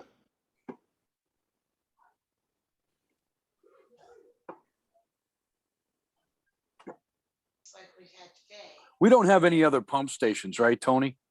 We have the Willow Road Force Main Pump Station, as we mentioned, and then we have 8 small satellite pump stations around town. What But condition are they're those very- in? They're in pretty good shape. Tom, I don't know if you looked at or had any conversations with Weston and Sampson or Zach, over, since you've been kind of working on this stuff with us, but we've invested a decent amount of money into those little substations, pump stations, since Zach has been on board and per the recommendation of Weston and Sampson. So I think they're in fairly good shape. They're very, like I said, they're smaller, simpler, think of it like a larger sump pump that you have in your basement. Okay. They're not like big money problems. Tony, may I ask a question? Is there a potential problem with the Willow Road pump station with global warming and sea level rise? Because that is a place that is very vulnerable.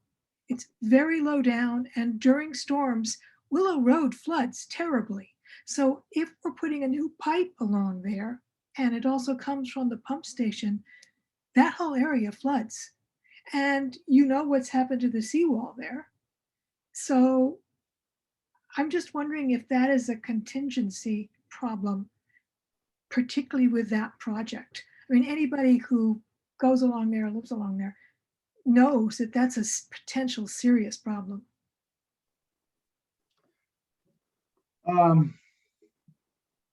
Yeah, we haven't done a, climate change type of assessment on that pump station. It is below ground. Yes. Tom, do you? Yeah, we've seen pumping stations similar to that, and part of the job has been to harden the station, make it watertight in as much as possible. And if we were to do the force main, we could probably add some kind of flood mitigation measures to the structure itself too as well. I think that should be strongly considered, because you wouldn't want to do the project and then have it turn out that because of its location and because of rising seas and increased bad storms, that there was something we should have done to Yeah. protect it, and we didn't. So I pulled up the warrant for the special town meeting, and it was more broad. It just said, vote to raise and appropriate 3 million or any other greater or lesser amount to pay costs of repairing and or replacing portions of the town's sewer collection system, including the payment of all costs incidental and related thereto, and determine whether this amount shall be raised by borrowing or otherwise, including by borrowing all or any portion of this amount through the Massachusetts Clean Water Trust, or to take any other action relative thereto. I'm just reading the article. That's not the motion. As you guys know, it's the motion that counts. But I don't have that here, so I don't remember if our motion was a little bit more specific. I don't think that it was. Tony, all this money, so today was not a good, sewer day. Water day. It was Water, this was it was a great sewer day, a very bad water day. Bad water day. So none of this funding can be used for something like that. Correct. What do we do about that? We're probably going to be coming to you guys for a reserve fund transfer. We had a larger amount of water breaks than typical this past winter. They're hard to predict. We were being creative with our budget to account for all the costs that we've already incurred prior to today. And, you know, quite frankly, today's going to be a budget buster for us type of day. So we're probably coming to you guys. I don't have the dollar amounts yet on what those jobs cost. I mean, typically, you know, a sudden break, you know, you're talking about anywhere from $5,000 to $15,000. Actually, I wasn't just talking about today's costs, but is that a lack of repair? I mean, like what could we do proactively? Well, we have a, you know, similar to like what we're presenting to you on the sewer side, we have a water capital plan that, you know, has been developed based on, you know, where kind of creating loops in the system instead of and eliminating dead ends. That's a way to help improve the efficiency of the system. Increasing the size of a service line where necessary. That's a way to improve the efficiency. Adding fire hydrants and things of that nature. But you know, they're just really hard to predict.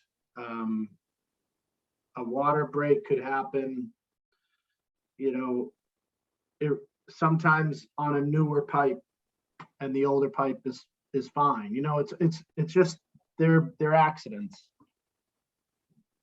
So it's hard to predict, but there's obviously, you know, we have a plan, we have a capital plan on the water side.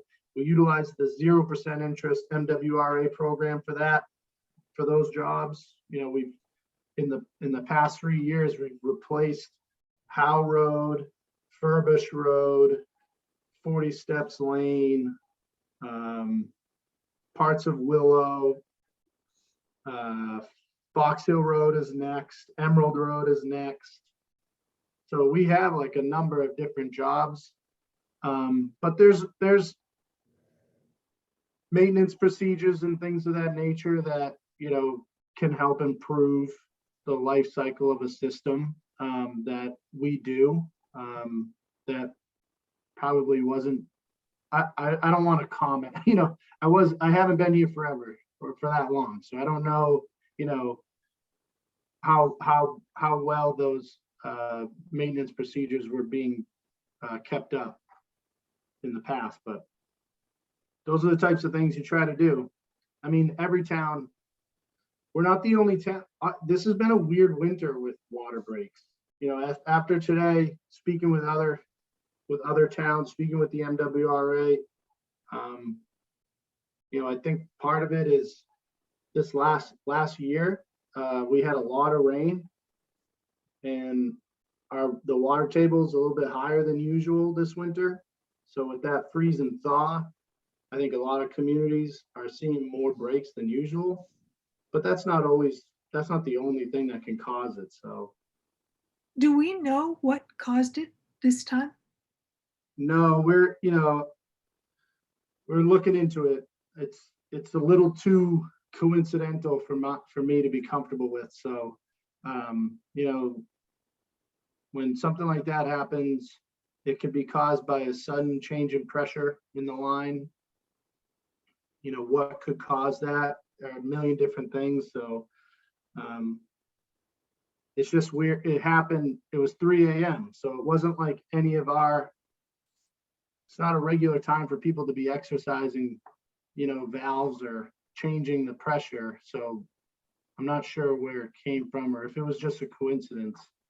Is there a way to put a pressure recorder? There is one. Oh, there is. And Yeah, so we reached out to MWRA already and, you know, asked them to put together that data for us. And, you know, we're going to be meeting with them to find out as much as we can about what may have caused, you know, if there was anything that caused the breaks that we had today, or if they were just coincidentally at the same time.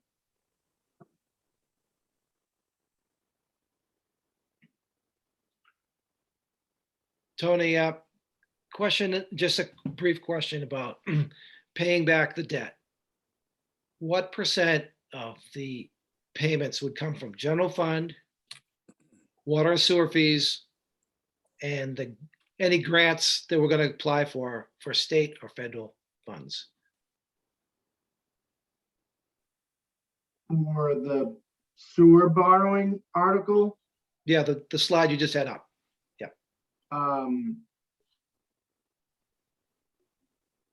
so it would all be paid through the debt shift. And through the process, as Tom had mentioned, he'd be looking for, alternative funding sources that would help make the project cheaper.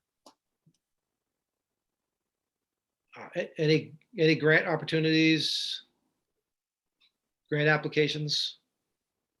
I mean, when it comes to water and sewer, like, because the projects are so expensive, there really isn't grant opportunities, but there are low interest loan opportunities. And that's Okay. that's what we're taking, that's what we're trying to take advantage of. Okay. So the debt shift is from general fund. Raised through the property tax, goes into the general fund, gets transferred into the enterprise account. Yep. And then we pay the debt out of there. Okay. I mean, theoretically, like we are this year, we could use some retained earnings in the enterprise account to, add to that debt payment. But for the most part, you'd be doing this through the debt shift. Okay. So Allison's putting together kind of based on that timeline, based on the fact that these are kind of like construction loans and when the money would actually get borrowed and when the debt service would actually hit, she's trying to put together kind of a long-term debt schedule for you to review, to show you, how that debt shift would change in future years if we were to accomplish these projects based on the current estimated cost and timeline. Okay. And then as you get there, so I think it's important to kind of look at it somewhat in a bubble, just look at like how it affects the debt shift, because that's where it's all coming from. But, there's a larger view of all debt that isn't, there's other debt that isn't paid through the debt shift that, like the school, for instance, the school override. Allison, when does that finish? When are we done paying that back? It's a couple more years. Hold on, I can pull up the schedule and be more specific. Pop quiz. Hold on just a second. I know it's like in the next like 4 years or. Yep, so the last payment is in FY26. All right, so if you look at it like the bigger picture, as we get, as this sewer debt grows, other debt is shrinking.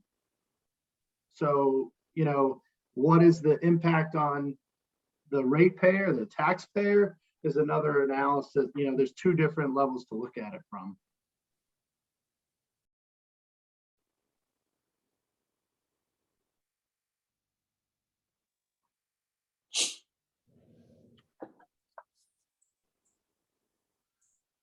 All right. That's everything on sewer. Excellent. More than we ever wanted to know. You're an expert now, right, Tony? Yeah, but I feel like I understand it differently after this presentation. I've learned a lot, and I think it would help if we can find a way for, other town members to be able to get this, because it's become very clear to me now what the various, the projects are, why we need to do them.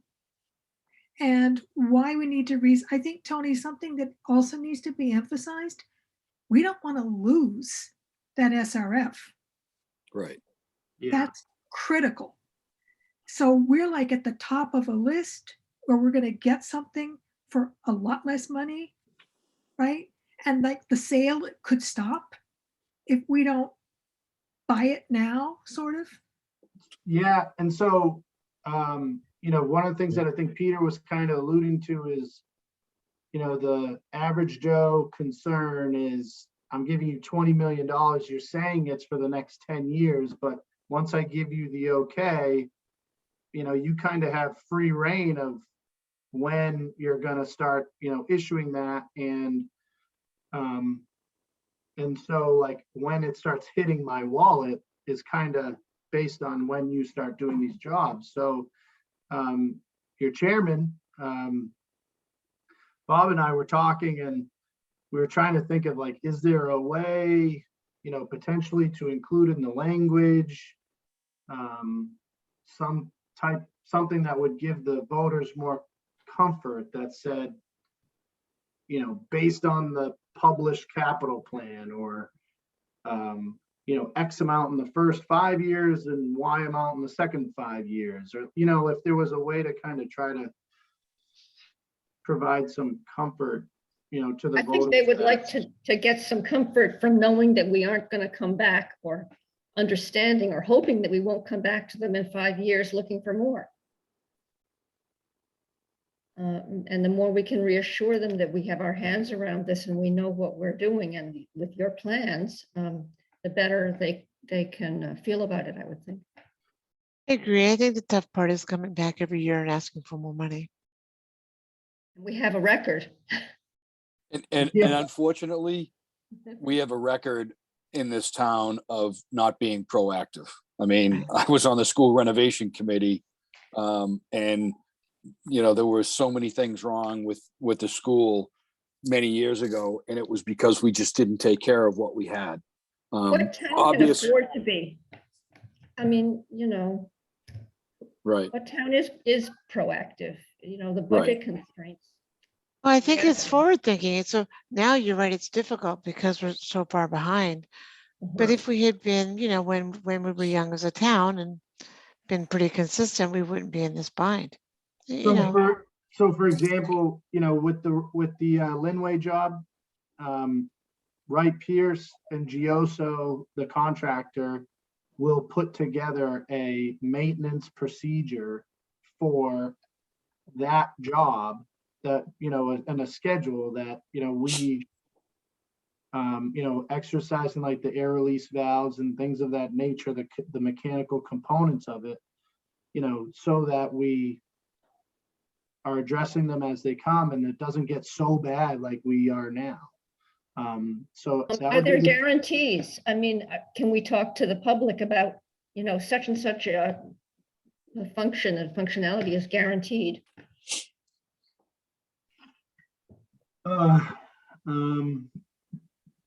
Guarantees don't exist. Right. Just death Well- and taxes. Right. Well, I guess saying that there is some sort of maintenance plan would go a long way. Yeah, absolutely. The whole problem is a deferred maintenance plan. Right. Right. Letting them know that we are aware of that. Although I do have to say, we got 41 years out of this pump station, so somebody must have been doing something right. Maybe our DPW directors over the years have realized the criticality of that building and actually took care of that, knowing that, literally we'll be waist deep in poop. So. Tony, would you please remind me, the chart's gone. The 20 million, does that, there are the 4 projects, does that include the Causeway project, the really expensive one? Is that in there? yeah. That's what I thought. So I think what people need to know is that is the really big, there are 4 projects in here. And the Causeway project is the most expensive, correct? That's 8 something. Right? And it's the farthest out, so it's It's the the least farthest out. confident dollar amount. That's why I'm asking this, because in my head I was thinking, oh, that's the most expensive one, but it's the longest off. So is that included in this? Well, And and when- as Tom said, it's on budget. right, Another And piece what- of good news. exactly. So when you reminded me, yeah, that's in this, then I'm feeling much better about look how far down the road this money gets us. So, That's backup good. plan. So backup plan, I almost want to share my screen just one more time. Because I didn't even remember Can you that. see- So we need to make that really Can you see the clear. chart again. Backup plan, if this failed and I had to get up and ask for reconsideration for a smaller amount of money, it would be to capture the Ward Road pump station and the Willow Road force main. I would like to include the gravity II in there too, but because of that leftover money from the 2018, the original 2018 borrowing of 2.2 million, I could cut that instead of going through SRF and then shifting that leftover 2.2 into a retained earning account to have for emergency issues on the sewer system. I could do that, do away with that too. So at minimum, I'd have to ask for reconsideration and try to get enough money to do Ward Road pump station and Willow Road force main. A compromise would be Ward Road, Willow Road, and gravity, but ideally, doing the 20, secures the amount we can get. Secures the amount we've been awarded under SRF, and we don't have to come back to the town for more money for the next 5-10 years. Right. on And in sewer. a sense, that's the most conservative because we get it at the lower rate. Yep. Yeah. And so that needs to be emphasized that if we don't do this now, we risk that lower rate, which is really Higher very valuable for us.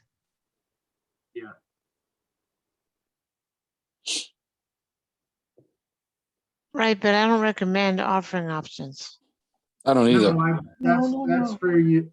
I just wanted to let you guys know, that would be my backup plan. Yeah, no, we're not offering options. We want the 20.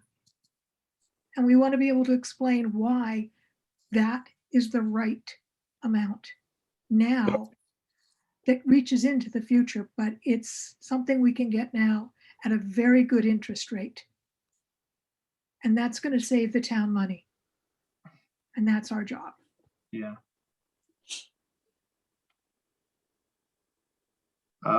Okay, well, so that's, it's 9 o'clock. Motion to adjourn? Do I hear a motion? Is Second. I think we have to ask Bob for a public comment. No, we have public comment first. At Right. minimum, we have public comment first. So before we do that, just administrivia here. Did everybody get the revised meeting schedule with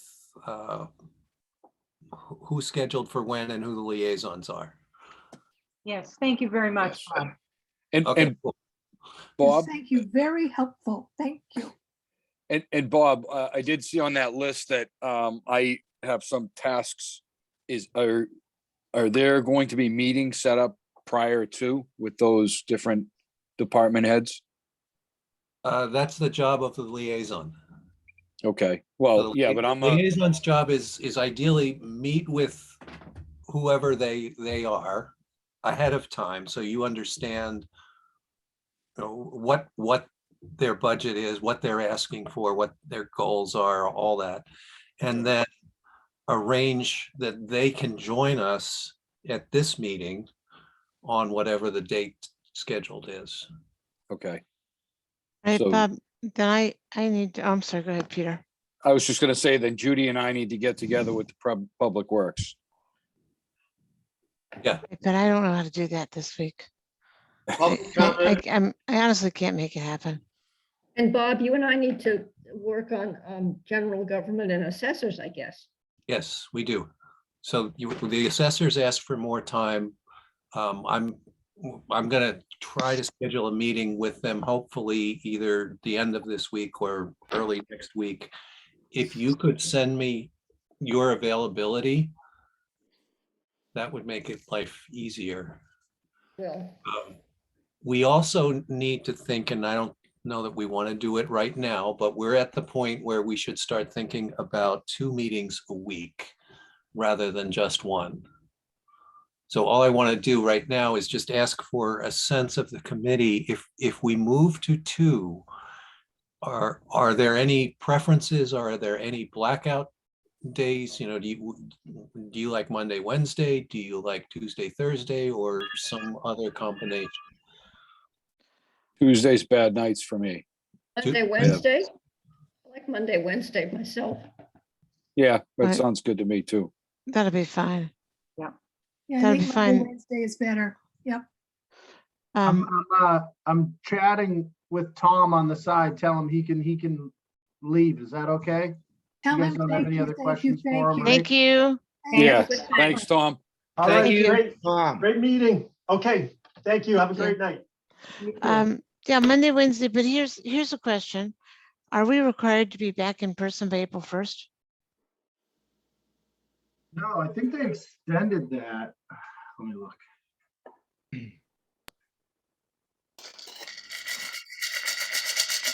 By the way, for Peter and Judy, typically Yeah. like 3 o'clock is best for Zach.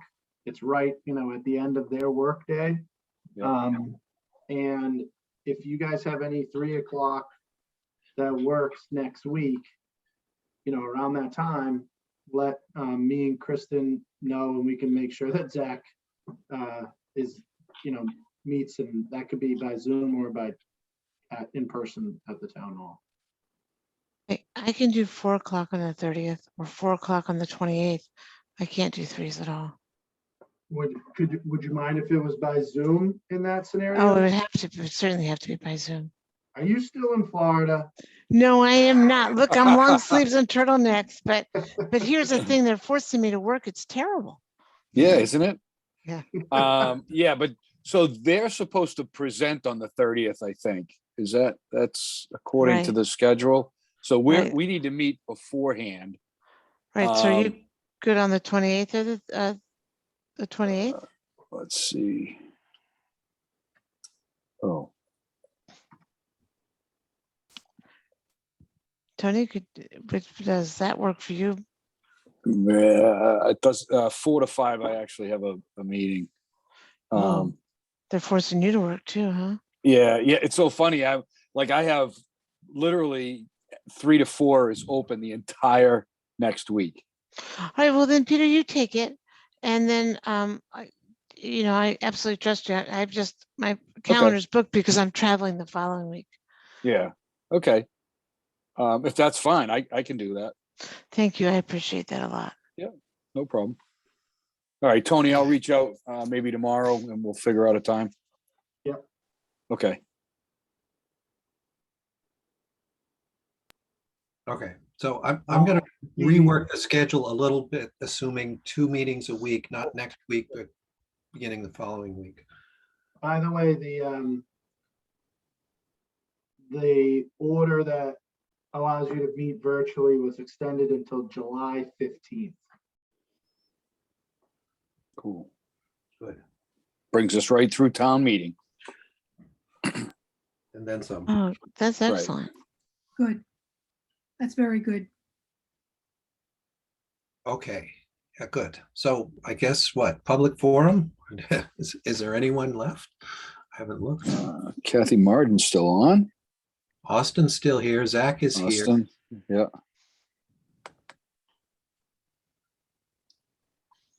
All right, we're hearing none. I move to adjourn. I second it. Second. All right, all in favor? She and I. Katie, Brown eye. Barbara, Laura and aye. I. Charmy, I. So Thank Laura, you. Right, then we are adjourned. All right, Thank you, thank you, everybody. everybody. Good Thank night. you, Thank guys. you. Good Night, night. everyone. Very good meeting. Excellent understandings. Good night.